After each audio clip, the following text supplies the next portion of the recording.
It's real breakfast hours. Eat breakfast if you up. Today's breakfast is... We had mostly the same stuff: scrambled eggs and hash browns. And I had the same with some sausage, coffee, orange juice. My orange juice had pineapple juice in it too. Delicious. Welcome back. Ooh, that was good. To real breakfast hours, baby. Number 23. What should I say? 2, 3. We're back to doing fingers. I like real breakfast hours, even when it's 23. What's that a reference to, Michaela? No one likes you when you're 23. Which is what? Say it with your chest. Come on. A song. She's gonna make me do it. Yeah. It's a Taylor Swift song, or her idea, but she... That is not a Taylor Swift song. I thought it was. It's like Radiohead or Blink-182 or something. See, this is... What? I thought you knew that. No! Oh my god. What's my age again? Blink-182. Nobody likes you when you're 23. Okay, I do know that song. Wow. I was... You know what? This whole time you thought it was a Taylor Swift? I was probably confusing it with... 22. I don't know about you, but I'm feeling 22. That must be what it is. Yeah, they're like polar opposites. Like one is like the highest of highs. Like I don't know about you, but I'm feeling 22. And then nobody likes you when you're 23. Did you say Radiohead, by the way? Yeah, because I always get those two mixed up. But I said Radiohead or Blink-182 because in my head they are the same. I don't know. Listen, Blink-182 and Radiohead, like they're both like before my time. Like, if you think about like the punk or like grunge stuff, right? Like grunge, like Nirvana and things, that's 90s. Is Blink-182 and Radiohead not 90s? Yes, however, I please don't call Blink-182 grunge. I wasn't, but one of them is, isn't it? Radiohead probably a little bit more like Nirvana, definitely. Well, yes, I know that. Oh, no, There's like a spectrum. I'm gonna look up Blink-182 like album release dates. See, which one does Creep? Creep. That's Radiohead. See, yeah. But in my head, they're the same. Yeah, early 2000s they put out a few albums. Oh, really? Because to me, they seem so much older than like My Chemical Romance and stuff. But I guess they're the same timeline. No, they're for... Wait, what about Radiohead? Is Radiohead older? I'm trying to look at all the Blink-182 album releases. 95, 97, 99, 01, 03, 2011, 2016, 2019. So they are a little bit older. You can kind of discount the more recent ones. These are like a lot of bands, like even Metallica put out a new album recently, but I kind of, like there's a clear divide when they are making music, when they stop, and then when they get back together to make more music.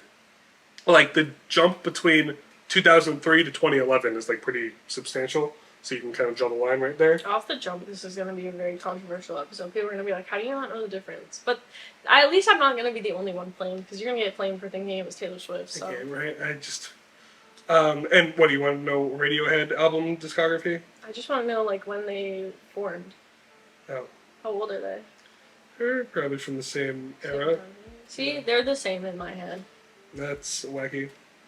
They just exist. 93, 95, a little bit older. 97, 2000, 2001, 2003, 2007. Okay. They actually kind of never stopped making music. My point, yeah, but who listens to Radiohead nowadays that's not, like, new stuff? Like, I feel like if you're listening to Radiohead, you're listening to old stuff. I haven't personally listened to any of the new Radiohead music. Like, no one talks about, like, oh my god, did you hear the new Radiohead album? But to me, like, this is why they're the same, because it was, like, before my time, so it's a little bit too early for me. Yeah, Creep was 93. See? And I was already late to the jump, right? Like, Panic at the Disco and them come out 2005, 2006, that kind of time. And I didn't discover them until, like, 2011, 2012. So I was, like, not only was I too late for things that were coming out in the 90s, I was delayed on stuff that was coming out in the early to mid 2000s, you know? So... They didn't have the exclamation point in their name in 2008? No. That's funny. Yeah, they formed in 04. So. Yeah, but I don't think... When did their first album come out? I don't think it was until 2005. It probably wouldn't be in the same year. Let's see. Yeah, 05. See, I know Panic because I love Panic, and You know what? I will say, so we have a music group with your friends, your online friends, A group chat where we talk about music. yeah. Oh yeah, not a band. A music group You chat. just had to sorry. make sure that was clear. And they were recently like, oh, who's your top like female singers of all time, and then who's your top male singers of all time? Which, by the way, like I'm not gonna get into all of it, but some of the singers that they listed, I'm like, listen, their music is maybe top of all time, but their actual voice is certainly not. Like they listed some guys who I'm like, I like their music, but you have to admit their voice does not sound that good compared to like many other male singers. Like to me, okay, like for example, I like Weezer. I don't think he's one of the best singers of all time because I don't think he has that good of a voice comparatively to other singers that were on that list. Should we throw out some answers for that real quick? Because I have one for each. You have one for each? I mean, do. I don't have one for each. But, like, okay, so, like, Florence Welch, who's Florence and the Machine, what an amazing voice, you know what I mean? And then Brendan Urie is, of course, always my top answer for guys, which, I was gonna say, I appreciate that the people in your group chat have some brain cells, because he was on a lot of people's list, because you can't look me in the eyes and tell me Brendan Urie is a bad singer. It's like such hard coat from people who don't like Panic at the Disco or who don't like Brendan Urie as a person to just say, oh, well, he's not a good singer. I'm like, bro, you can say a lot of things about him and you can have your critiques, but that's like not one of them that's gonna, it doesn't make sense. And also, if he was such a bad singer, he wouldn't have been the front singer on the band, because guess what? Ryan Ross did sing in a few of their songs, or like had partial parts on some of their songs, but at the end of the day, who was always the front man? Who was always the lead singer? It was Brendan Urie, and I guarantee you that was for a reason. And I'm sorry, but if you listen to the songs where they're both on it, Brendan Urie, for me, always the better singer. Also, I think it's really important to note that you can be a good singer or a bad singer, pardon, or just a good vocalist in general, or even a bad vocalist in general, but a band, like the sound that you associate with a musical group, is going to be so intrinsically tied to the singer. A perfect example of this is a metal band that I like called Glory Hammer. And they had their singer, his like stage name was Angus McFife, which is ridiculous. I don't even know his real name because that name is so silly to me that it's just the one that lives in my brain. He had a bit of a falling out recently with the other band members, and he separated from the group. They have a new singer now. They obviously sound completely different. I know that their like guitars and stuff are the same, but their sound is just inherently different because they have a different singer. Meanwhile, Angus McFife has formed a new band called Angus McSix because he's one better now. That's the thing. And he grabbed other members from other metal bands who have like either been kicked out or dissolved or moved on. So it's like him and then the loose ends of other metal bands, some other bands that I've also heard of. And the first time I heard one of their songs, I was like, oh, hey, is this Glory Hammer? And it wasn't. It was Angus McSix because it's the same guy. Right. So, and they're the same genre of music. Because so, at the end of the day, like anyone can play the guitar a certain way, but the voice is like much more. Let's not get crazy, okay? Well, I'm just gonna say, like, unless you're like unless every song you have is like crazy guitar runs, like your basic song is not gonna have that like guitars so crazy that's like any person couldn't do it. So well, within your genre, you can't just grab a jazz guitarist and oh make my him play God. through the fireplace. Stop, like being so specific about what I'm saying. I'm a just metal saying fan, right? that the voice is the most defining part of your thing. So he went on and made his own band, and you said yourself, oh, is this band? Because obviously the other parts of it were not that discernible. Right, they're similar enough. So there you go, that's my point. But if you take out the singer, it's going to be different, and you're going to be like, what the heck is this? Yes. But yeah, and I also, when people talk about greatest blank musician of all time, I often just like sit out of the conversation because as a metal fan, if I'm like, oh, bro, Angus McFife, right? People are gonna be like, who? So I like abstain usually when they're like, oh, who's the best guitarist or guest vocalist of all time? I'm just like, I'll stay out. You're probably like one of the guys who sings really high for those. Oh yeah, the Dragon Force vocalist, the Beast in Black vocalist. Yeah, that He's incredible. Look up the song "Blind and Frozen" by the Beast in Black. You might not like that type of music, but just that guy's vocal range is positively insane. Elena Siegman from the Zombies songs, her voice is incredible. Yeah, Maluka, yeah, Maluka's great. But excluding my proclivity for metal, if I were talking about, like, from a more popular half of music, I'd probably have to say Whitney Houston. Well, yeah, she's really good, obviously. She's awesome. And then for men, again, just stepping away from my own personal biases, probably Frank Sinatra. The way his voice hits the ears is it's excellent. But it's like, to me, it's like, who does a good Frank Sinatra impression, or at least is able to sing his songs Seth MacFarlane. And that's, yes, the song I'm talking about, Brendan Urie. He does great doing like the crooner kind of songs. So I'm like, listen, this man can do anything. And he was literally on Broadway for a little bit. He was doing a role in Kinky Boots. So I'm like, I don't think you really get asked to do a Broadway run if you're that bad of a singer, you know what I mean? So it's just so much cope from the Panic at the Disco haters. And they stay losing. I mean, right now they're kind of winning. Right now we stay losing. We stay losing because Panic is done and Brendan Urie has wiped himself off the face of social media. But that's actually kind of a win for him because he's just focusing on his family, and what other dub could you have than that, you know what I mean?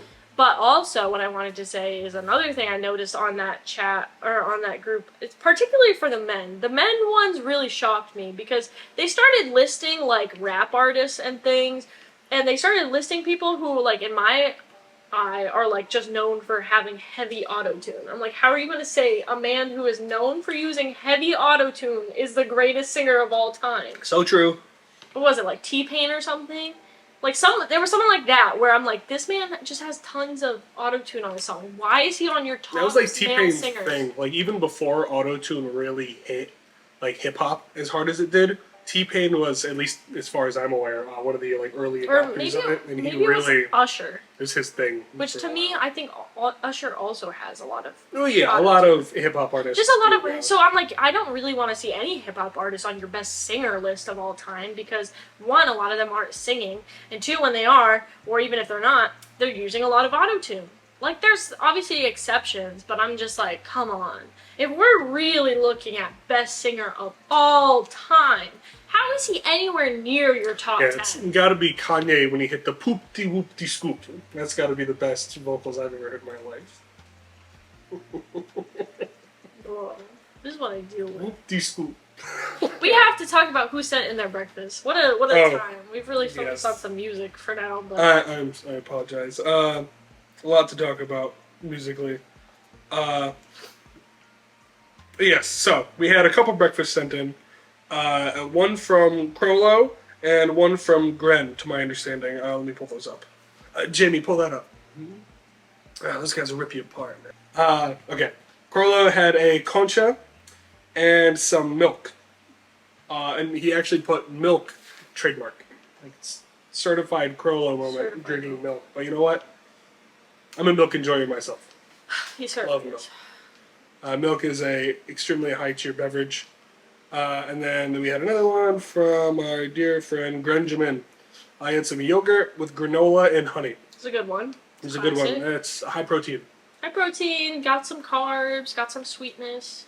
And it's a good balance. Beats the hell out of his little breakfast burrito he got from the gas station or whatever that one time. Or I think he had a Slim Jim and an energy drink. That was the worst one. That was pretty horrific. But is that all you have? That is, yeah. Okay. Two from my team. Well, we got some here, boys.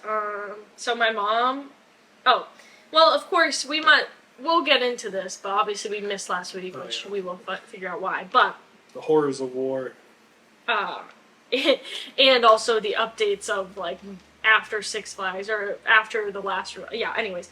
But my mom, last weekend so we have a balloon festival in my state. Well, actually, I think there's multiple because someone that's up in Presque Isle for their rotation said that they were at some Crown Balloon Festival or Crown State Balloon Festival. I don't know, something, I don't know, but obviously they're in Presque Isle. So not to be confused with the Crown Royal water break in the NFL games. Yeah, that's not what this is. Anyways, but my mom was at a balloon festival in her state, And she said she had blueberry pancakes. It looks like some sausage. Yep. And I think that's coffee and some milk with it. So that's pretty good. Although I don't really see. She must have had some syrup, but I don't see it. And then Friday, my mom sent more pancakes, but at home. This time you can clearly see the syrup on it. But they just look like plain pancakes. And so that's 2 for my Now, mom. we are giving your mom 2 points for that? Well, they're 2 separate days, and we've been gone a week. So yeah. This, and then for my dad, I think I got that one last time. So I just have 1 for my dad. This is from Friday. It's like we're all tied up. Mm-hmm. At 15. Mm-hmm. It's some eggies. This is bad, boys. It's some eggies and some pancakes with butter and syrup. So that's pretty good. My mom must not have wanted any eggs. So that's pretty good. So, thank you for your submissions. We appreciate it. I appreciate it. Her parents are carrying right now because it's like 2, right? Because your parents will eat breakfast together and then they'll both send you a picture of the same meal, which is completely fair. Yeah. Okay. So, we should start with what happened and where you've been. Wahapa. So, normally we would have had last week, but I had a test on Monday, and I kind of got a late start studying, so I just was like, I can't. Mostly because Saturday was like a full day for me already, and then I didn't realize how full it would be. Conceptually, when I had all the moving pieces together, I realized they would fit so closely, and then I would have like no time to study on Saturday. And also things happened. So then Sunday I was like, I'm not filming, and I don't want to deal with it. Monday, so we just didn't, because I had my test on Monday. But we have to start from the week before what we normally would have updated you on in our.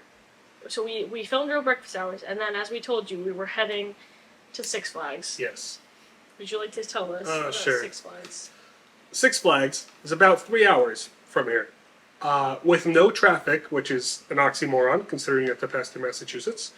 With no traffic, it's actually a little under 3 hours. It took us 4 hours to get there because traffic was so backed up on the highway that we spent probably 25 minutes multiple times just not moving. Oh, and we left an hour later than we had originally planned because his alarm didn't go off, if you recall. Yes. So you wake up, you're late. We get out of the house an hour later than we mean to, and then it takes us an hour longer than initially planned to get to Six Flags.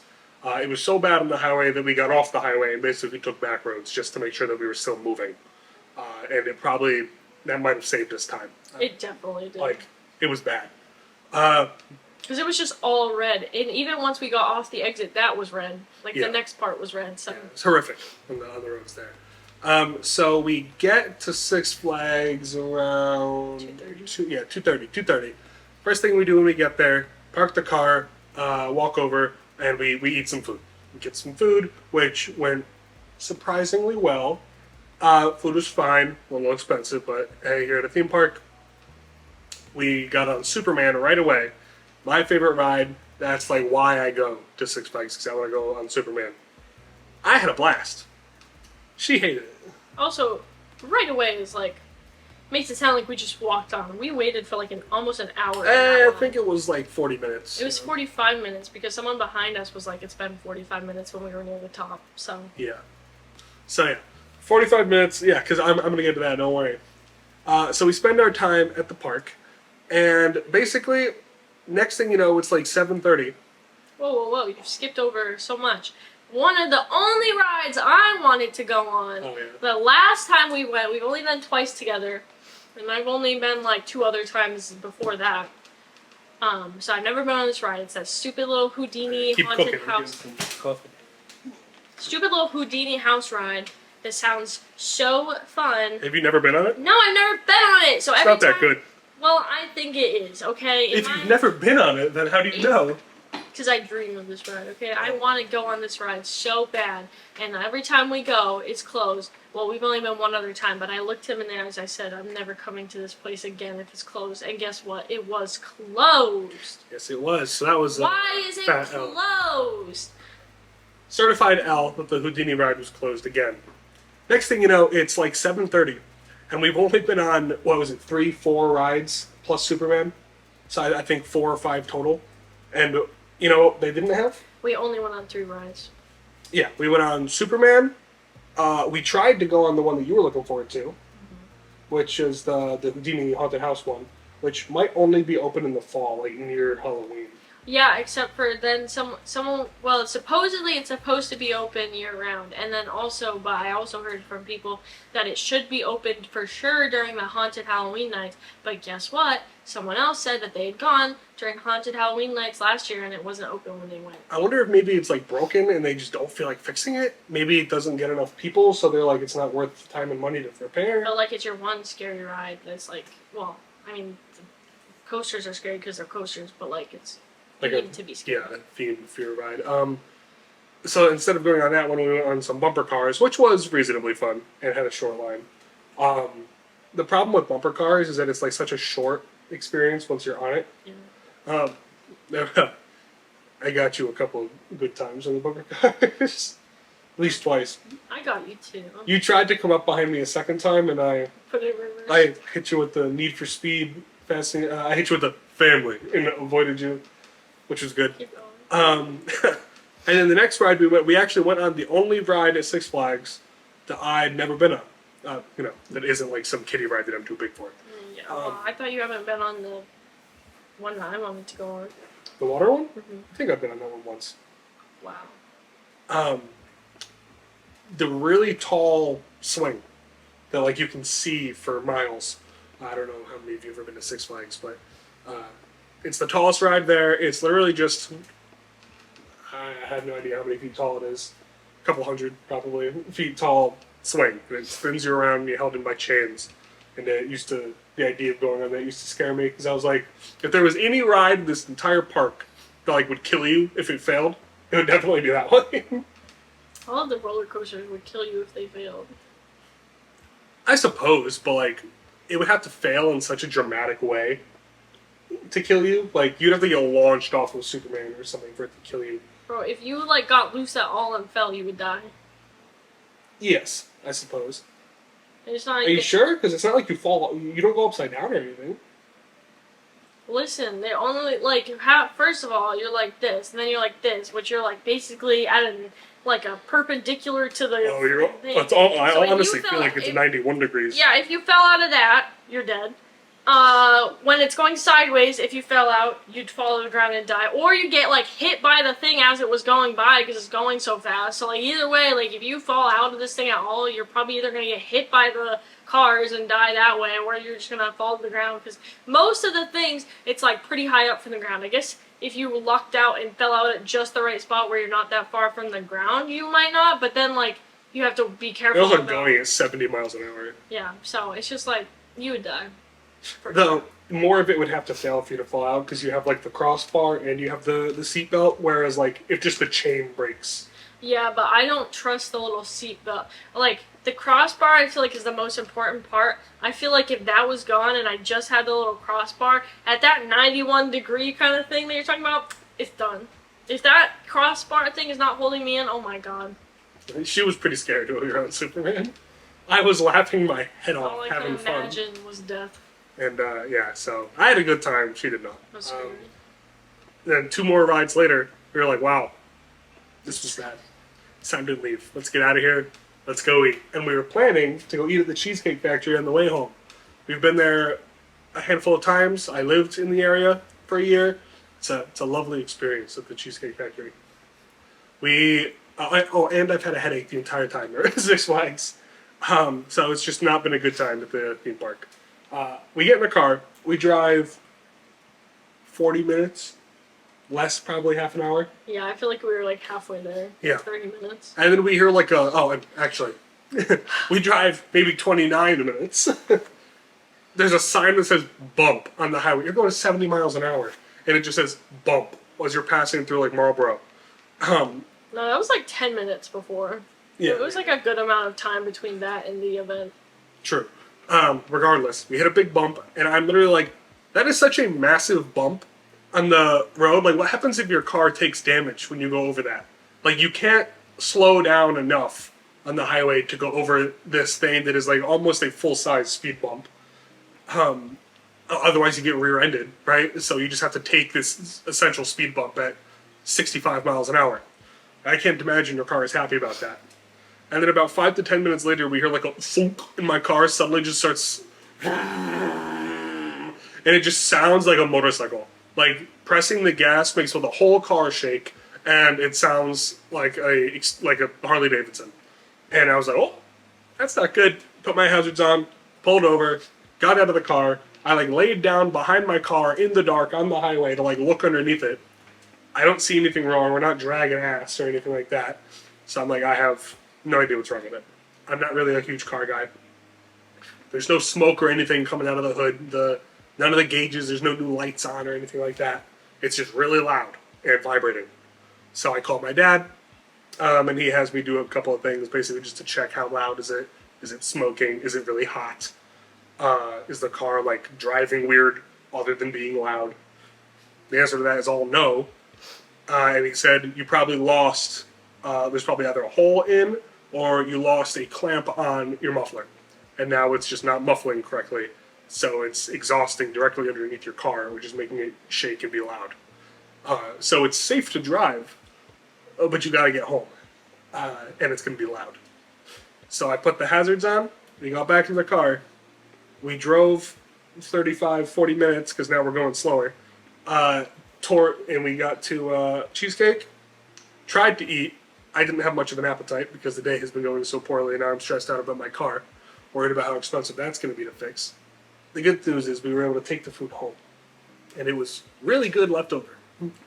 We get back in the car. Now it's 10, probably. Maybe 10:30. 10:30, Because yeah. we got there at like 9:30. Yeah, and they close at 11. So we get there at 9:30. Yeah, because we probably took 10 minutes at the gas station before we really left Six Flags. Took 10 minutes to check on the car, and then we're going slower, right? So now instead of taking an hour, it takes an hour and 30 minutes. So yeah, we get there at 9:30. We eat for an hour. We leave at 10:30 to take the nice, sweet 2-hour drive home, assuming you're not driving on a messed up muffler. Which, theoretically, I probably could have gone at normal speed, but like it was so loud that I didn't want to risk it. I was too stressed out about it. I thought it was safer just to try to drive a little slower and hope for the best. People were beeping at me even though I was in the right lane with my hazards on. Yeah. Like, do you think the hazard lights would indicate that there was something wrong with my car? And that maybe just get away from me? Leave me alone, bro. Well, they're from Mass, so Yeah. they're not particularly smart when it comes to driving. Oh no, this guy's going 45 in the right lane with his hazard lights on. I should come up behind him and beep at him. That'll really make him speed up. Like, did you miss the hazards, bro? Yeah, like, so now we ended up getting home at, I think, 1:30 in the morning.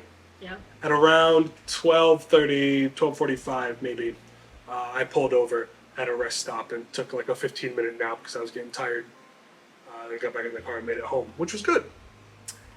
And then I had to take it to, and that was on a Saturday. Well, I guess into Sunday morning. Auto body doesn't open until Monday. Monday, dropped the car off, had her take me to work. My company was very good about it. They let me work from home a couple of days that week, which is good. Maybe she couldn't bring me to work.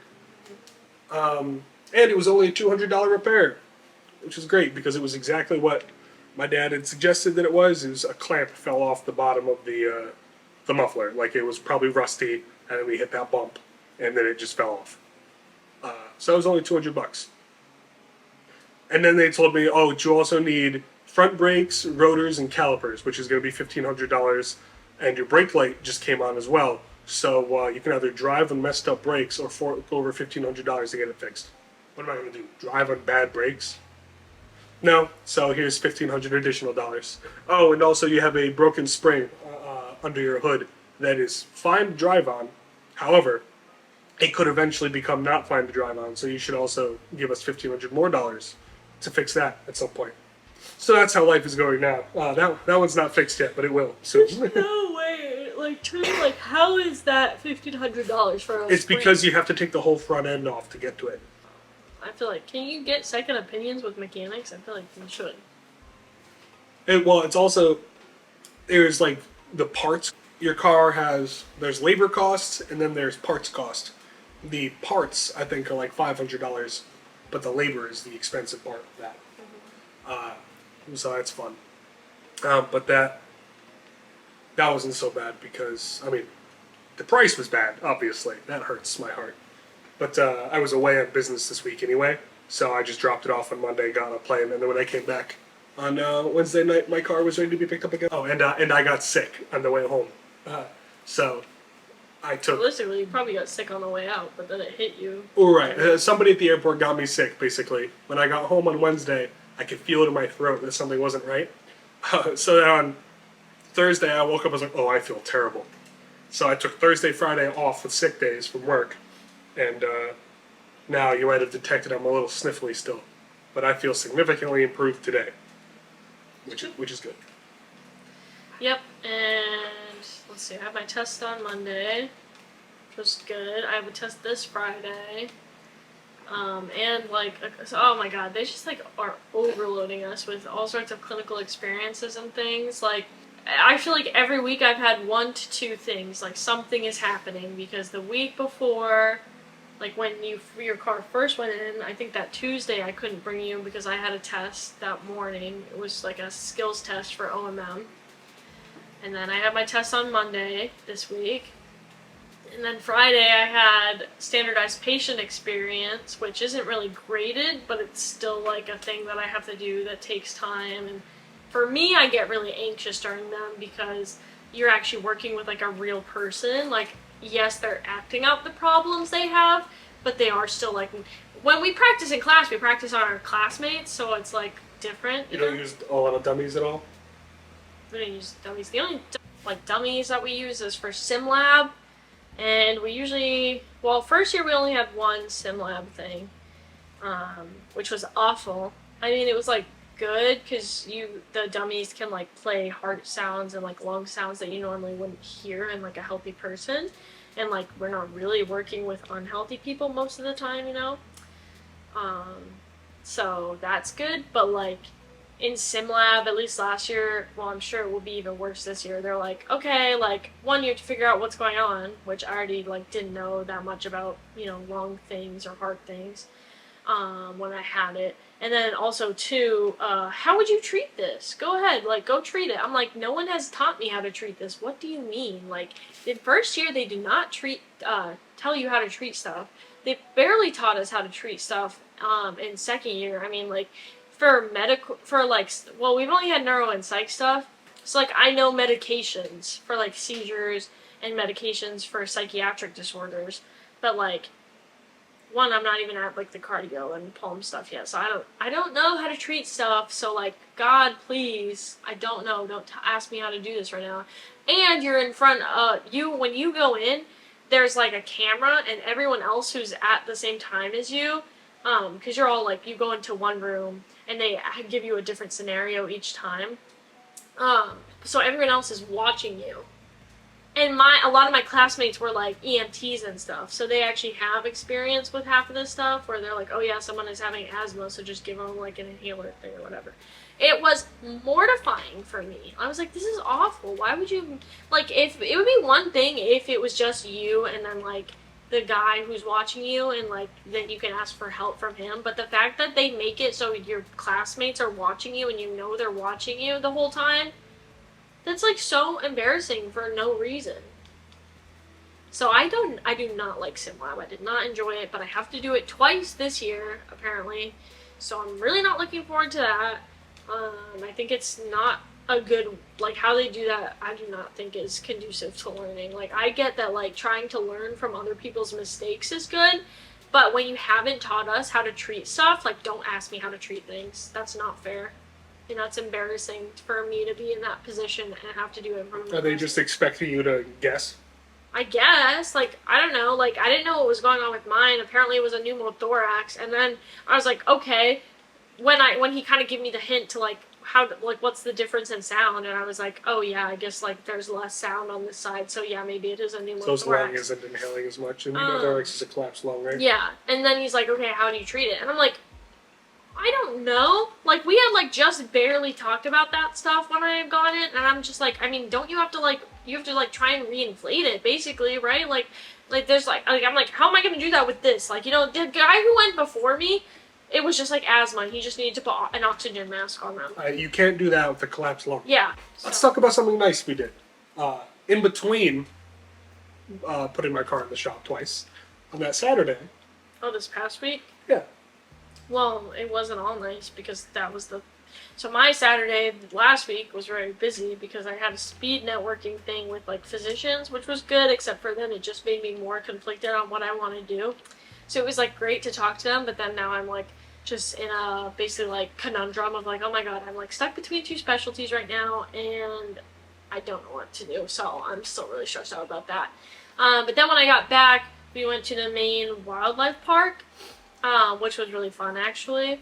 Saw a lot of very beautiful animals. Yeah, they got moose and deer and a bear, bobcats and cougar, gauger. They had floppa and gauger. They had floppa and gauger. Bobcat, lynx, cougar. Yep. So there was and there was others too, but just like really fun getting to see all the different animals. Sorry, not to cut you off, but something that some people might be concerned about that is, unlike a zoo, these are not animals that were like raised in captivity with the idea of keeping them for show and tell. Since it's an animal sanctuary, these are animals that were brought in because they were sick or injured and could not be released back in the wild. They're not like breeding animals or anything like that. Or orphaned. Yeah, or orphaned. These are animals that would die if left alone in the wild, basically. So they're not, like, it's not a petting zoo. They're animals that are there because they have to be. Yeah. So if you feel bad that there's a bald eagle in captivity, that is a little sad because it's a symbol of freedom.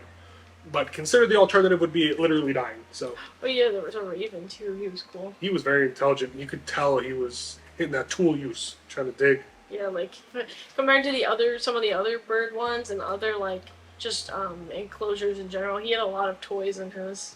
It's really interesting to observe similar animals, but one of them is like noticeably smarter than the other one.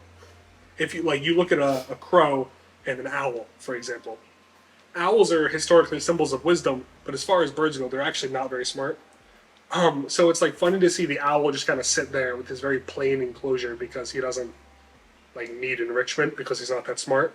Versus the crow who was like actively digging, looking for something. I think he was probably looking for worms or some God knows what. And then he's got like a tire swing and like 3 or 4 other like toys, like rings and stuff for him to entertain himself with because he's like smart enough to get bored, basically. Yeah, so it was pretty cool. And then we got home after that. And I had like an hour before I was supposed to, if you've heard of Savannah Bananas, there's like basically what the Harlem Globetrotters of baseball, basically. Yeah. And I seen them on TikTok, and their TikToks look really fun, like they're dancing and all this stuff. I'm like, that looks great. My school had got tickets to go see them because they were coming to Portland, so I was like, okay, cool. I'll go there. I'll sign up to do that. So I had to like make the trek over to Portland. I left I thought I was giving myself enough time to get there. Because we'd been there before for a game, which to be fair was like a Wednesday night game or something. Which my company paid for, which is nice. So I guess it probably wasn't as popular of a game. But I had gotten there, when did we get there then? At 6 or something, right? Maybe a little bit earlier. It was dinner time. But anyways, this time I got there at 5:50. And the game started at 7, right? I assume. But my school was get there, we're gonna meet between 6:15 and 6:30-ish to give out tickets. Well, I thought I was giving myself a good amount of time. I was like, okay, I know where the different parking lots are that you can pay to go in. I have some cash. I'm more prepared this time than I was last time because I didn't even know you needed cash to park last time. Well, all the places that I knew of were full. The roads were full. I was like, oh my god. And I was starting to get really anxious. I'm like stopped at a stoplight trying to figure out where to go, like getting ready to basically give up because I'm like, I can't find parking in this stupid city. When some of the school people who are like going past that are like running the event for us, or at least giving out tickets, are like, hey, like we parked on State Street, so I have to go all, which if you don't know is like a 20-minute walk from the stadium. So I end up parking like 20-ish minutes of a walk away from the stadium, and I'm like fast walking there, and it's not so bad because people are still out and like at the restaurants nearby. The sun is still up, right? Yeah, the sun's like mostly still up. Like it's definitely going down, but like it's still up. I'm just like, okay, like this is gonna suck to have to walk back because I'm all by myself, but like whatever. And I'm kind of already like, if worst comes to worst, I can call Mike to come get me because this might be too much. That's a major city. It can be scary at night. But so I'm like, okay. So I go in and it's a whole thing. This place is packed. It's sold out. People are selfish and they have spots open between them, but like just like a one seat because like in my head, like the way the event staff or whoever like runs the like park, whatever you call it, Stadium? yeah, whoever runs the stadium, they did not do a good job of organizing this. If you know it's a sold out stadium, if you know you've sold, and by the way, I'm pretty sure they definitely sold more tickets than they should have because even beyond that, like there was so much overflow. I feel like it was just not right. So, but if you know you have a sold out show, you need to be telling people move to the edge of the row. Like, file in together. Do not leave an open seat. Because obviously, normally people have the tendency to do that because you don't want to sit next to strangers. But if this is a sold out show, you can't do that, you know? But, of course, people were doing that. So then we're all trying to find seats, like, at least semi near each other. And basically, it comes down to it that we're, like, one of our head people was like, hey, ask someone, like, where should we go? And they literally told us there's, like, some picnic tables at, there's like this picnic table area, which normally I think you have to pay extra for. But they were like just sending all the people who couldn't find seats over there. And they literally told us, well, you could stand on the picnic tables. So we stood on picnic tables for hours. And I left early because I was like, one, because I knew I had to walk back. And two, I knew it was going to be a pain to deal with traffic coming out of this place if it's full. Yeah, it was not a good experience. And also, they didn't even dance as much as their TikTok makes it look like they do. So the show was not as good as I thought it would be. The circumstances were not good. The parking was horrendous. I don't think you should be allowed to even have a stadium that has a capacity that big. I think people were saying like 5,000 people or something. You should not be able to have a stadium that capacity if you don't have the parking infrastructure to support it. Because it is ridiculous that anyone would have to park a 20-minute walk away for a thing like that. And also, it's kind of horrendous that we have to pay for parking anyways, but you have to because there's like basically there's like a very tiny lot that the actual stadium has, and also for what I know, they pretty much keep it for people who work at the stadium. So then you're really just left to fend for yourself, and I think that is horrendous and stupid.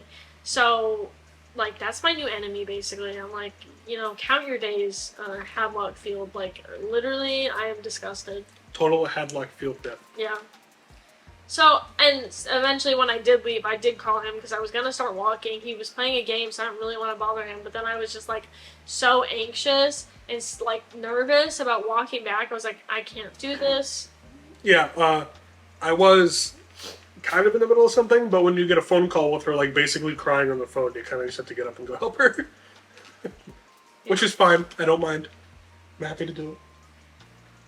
So, and then I just basically collapsed when I got home because obviously when you're like scared and you're like kind of on fight or flight, kind of basically like because you're so nervous, then it kind of takes it out of you. And then I had the test on Monday, so I really need to study on Sunday. So we just didn't get around to. I was just like, I can't do this. And then now here we are. Poorer, more stressed. But you know what? Hallowed, yeah. You know what? That stuff is behind us now. We're on the come up. We're going to visit my family for Labor Day, which is going to be fun. I have a test the day before though. Well, yeah. Actually, we're leaving on the Friday, but yeah, this Friday I have a test, so that's. But you know what? It's going to be test, get in the car, have a nice weekend, nice long weekend. We're gonna hit the casino, and get a little wacky. We're gonna have a picnic. It's gonna be a lot of fun. I think there's gonna be a pool when you're in the suit. Oh, he didn't tell me anything. What is there to tell you? We're going to my family. We're gonna see my Well, family. do I need a bathing suit is a good thing to tell me. I'm telling you now. Um, So yeah, that'll be fun. We're going to see 2 concerts the following week, actually, which is hilarious. yeah, Death Cab for Cutie is coming to Portland, and they're having, it's like an anniversary for their Transatlanticism album, which is one of my favorite albums of all time, mostly because of the titular song, Transatlanticism, which to me is like a really life-changing song. Like, it's like top 5 songs of all time for me, just because of the emotional attachment I have to it. And it sold out before I was able to get tickets. Well, you know, they had the resale tickets, but obviously those were always like so expensive. So all summer, and like since May or something, I've been like tracking it on Ticketmaster because I thought it's in September. Maybe the ticket prices will go down when they realize no one is like buying them, or like maybe something will come up for people who bought tickets and they'll like sell them, and since they're like normal people, they won't try and like charge an arm and a leg for them. I have been tracking it, and slowly but surely the price would decrease. Like at first it was like $200 a ticket, and obviously I wasn't gonna do that, which, you know, this is not as crazy as some of the Taylor Swift tickets we're getting, but you know, for me, I'm like, that's too much. And then they would go down to like 180, and then 160, and then 150, and I was like, listen, Mike, if they get under 100, I might just have to get some.